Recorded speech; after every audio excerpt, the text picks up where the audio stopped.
of all nations, making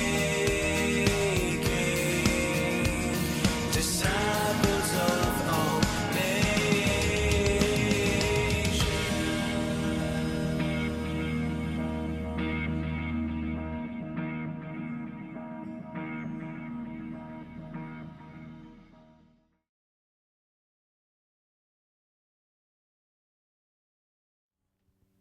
If I proclaim the gospel, this gives me no ground for boasting, for an obligation is laid on me, and woe to me if I do not proclaim the gospel. 1 Corinthians 9:16. When one thinks of an evangelist, the first impression that usually comes to mind is that of a missionary who travels to faraway countries and works among the poor as he or she tries to spread the gospel, or of a preacher who stands in a pulpit thundering out the message of salvation. Now, that is the ideal impression of what we think of an evangelist. However, we are all called to be evangelists in the place that God has placed us by using the very gifts that God has blessed us with. To each one of us is given a unique set of gifts, and we are called to use these gifts, even though they may not appear to be very great or many in number.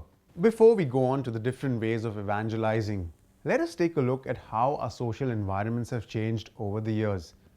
Now, back in the day, say about 40 years ago, that is the 70s and 80s, social interaction meant meeting at a common friend's place.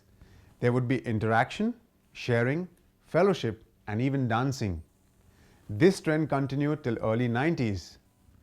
The new millennium, however, catapulted mobile phones and internet into our home. As a result, thus began an upheaval in social lives, especially nowadays where people sit together but are busy on their phones, connecting with the world at large but not in connect with the ones sitting beside them. Now, social media is not a bane or a vice. In fact, if effectively used, it can be very resourceful as a medium for communication, and in particular, a very effective tool to evangelize. The oldest known form of communication is writing, and for centuries, writers have used this skill to carry forward history, to tell stories, and to communicate through time.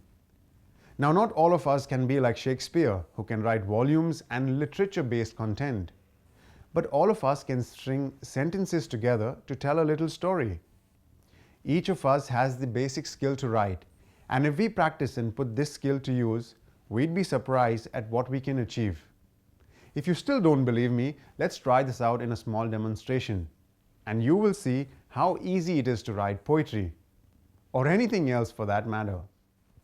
Okay, we do a small demo here. I'm sure you have your pen and papers ready with you, but I don't want you to use them right now. Sit down and just relax. What you could do is perhaps close your eyes as we do this exercise, right? Now, all I want you to do is think about the room you sleep in, yeah? How large is your room? What color are the walls? You got to think about, the room you usually sleep in. And so what color are the walls? Now, is the bed you sleep in king size, queen size, or smaller?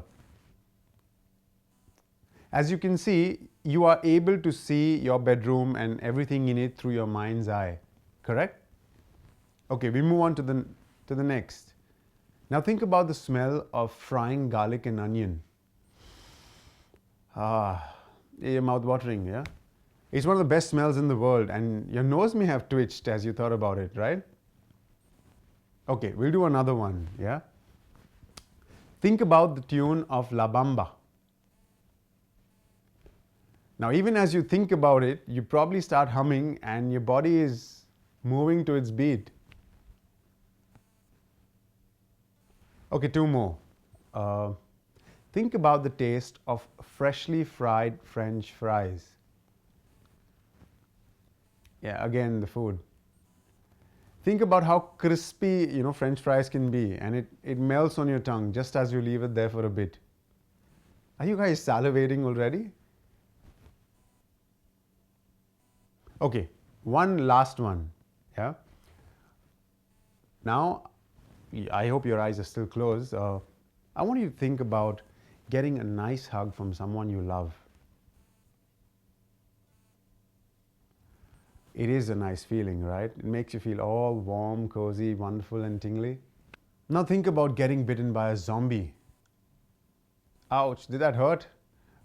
Really far that out, especially if you've watched an episode of The Walking Dead. Now, as you observe, what I just did is I engaged all your senses: sight, smell, taste, hearing, and touch. Now, if you can do this imaginatively by what you say and what you write, using the right adjectives, you can become both an effective speaker and an effective writer. Let's see how this works. I'm going to read out a passage to you. One morning in Chicago, the smell of onions and garlic frying wafted through my nostrils seconds before the alarm woke me up. I swept the covers off and, swinging to my feet, padded out of the room. La Bamba was playing on the stereo. I made my way to the kitchen, where my wife was in the middle of tossing mushrooms into the frying pan. A bowl of fries sat on the counter, and I popped one into my mouth as I walked toward her. She smiled when she saw me and left her cooking briefly to give me a hug. This was going to be a good day, I thought.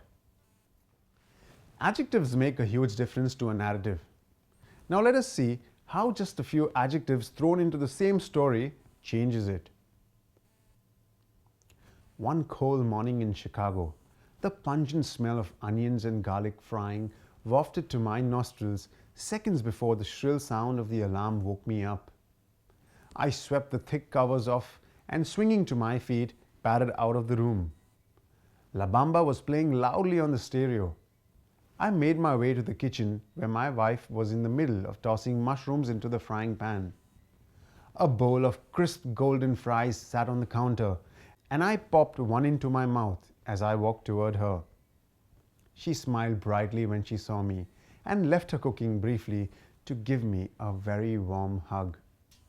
This was going to be a good day, I thought. Well, you see how a few adjectives can drive up your imaginations? So let's do a practical exercise now to put into practice what we've just understood. I want you all to write a poetry. I'll give you a topic. Think about Calvary, where Jesus was crucified. You need to write a short poem about Calvary using the 5 senses to describe what just happened. Think about what it might have looked like, smelled like, tasted like, sounded like, and felt like. Just a few lines, yeah? And you'd be surprised. So are we ready? You can start off by writing Calvary looks like, or I leave it to you, whatever you feel best like.